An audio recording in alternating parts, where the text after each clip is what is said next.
In response to the rising number of younger women diagnosed with breast cancer, the U.S. Preventive Services Task Force in April lowered the recommended age for women at average risk for breast cancer to start getting mammograms from 50 to 40. By lowering the screening age, the task force predicted 1.3 cases of death from breast cancer per 1,000 women over a lifetime of screening could be prevented. With more women being diagnosed at even younger ages, the struggle to be taken seriously medically persists for many women in their 20s and 30s. Maria Costa, 35, of Pittsburgh, said when both her mom and her aunt were diagnosed with breast cancer in 2021, she asked her gynecologist for a mammogram. Told she was too young for the screening, even with a long family history of breast cancer, it was not until 1 year later, in July 2022, at her next annual visit, that her doctor felt a lump in her breast.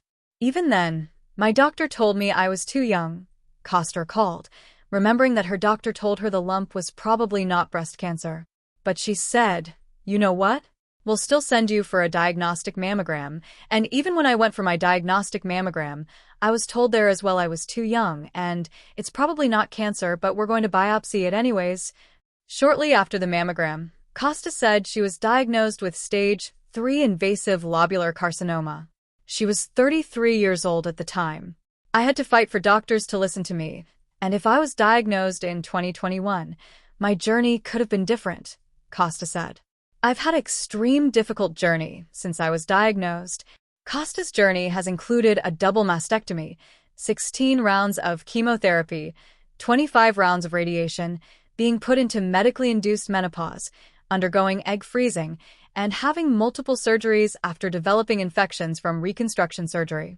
She said that while the pamphlets she sees in doctors' offices and in advertisements for things like wigs for cancer patients still reflect women in their 50s and beyond, the reality is that her oncologist is working to open an after-hours clinic because so many of her patients are still young enough to be working full-time jobs.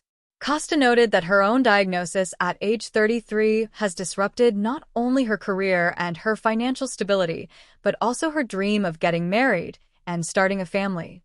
"I am a single woman. I don't have children," Costa said, noting that by her estimation, nearly her entire 30s will have been consumed by her breast cancer diagnosis and treatment. It is so difficult to be diagnosed in your 30s. I still have my whole life ahead of me, but so much time was taken from me. My breasts were amputated. The rise of women diagnosed with breast cancer before the age of 50 presents its own set of complications compared to women diagnosed in their 50s and beyond, who may be done having children and have already undergone physical changes like menopause. Costa said before she even turned 35, she was experiencing hot flashes as she was undergoing medically induced menopause and chemotherapy at the same time. She said she's also had to confront the physical changes to her body as a single woman in her 30s. After suffering several infections, her breast reconstruction surgery has been put on indefinite hold, and she said her chest looks deformed as a result of multiple surgeries. "On bad days, I'm like, I'm bald and I don't have a chest," Costa said. "How do I explain that? If I want a date, how do I have this conversation?" She continued, and everyone's like, "Oh, well, your person, they'll understand." And I'm like, "Really? Because I don't like looking at my chest." Costa said she also has a completely different perspective on what it is like to undergo a double mastectomy, recalling that she apologized to a friend with breast cancer whom Costa told after her diagnosis, "Oh well, you're going to get great boobs." "I apologized to her when I was diagnosed," Costa said. "It's not you have your breasts removed and you get a boob job. No, your breasts are being amputated. They are being taken against your will, and you are being reconstructed if you choose to be reconstructed."